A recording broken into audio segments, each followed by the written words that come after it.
تمكنت عناصر الأمن الوطني بمطار محمد الخامس الدولي بمدينة الدار البيضاء يوم الأحد 17 غشت الجاري من توقيف سيدة وابنتها للاشتباه في ارتباطهما بشبكة إجرامية تنشط في النصب والاحتيال. وقد جرى توقيف المشتبه فيهما مباشرة بعد وصولهما على متن رحلة جوية قادمة من إحدى دول جنوب آسيا، وذلك لكونهما تشكلان موضوع مذكرات بحث على الصعيد الوطني صادرة عن مصالح الشرطة القضائية بمدينة مكناس.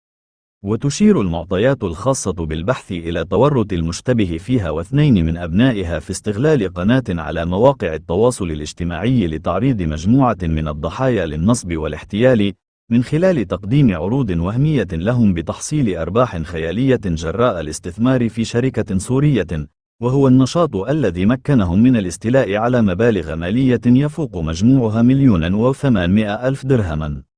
وقد تم إخضاع المشتبه فيهما الموقوفتين لتدبير الحراسة النظرية رهن إشارة البحث القضائي الذي تجريه المصلحة الولائية للشرطة القضائية بمكناس تحت إشراف النيابة العامة المختصة، وذلك للكشف عن جميع ظروف وملابسات وخلفيات هذه القضية، فيما لا زالت الأبحاث والتحريات جارية بغرض توقيف باقي المشاركين والمساهمين في هذا النشاط الإجرامي.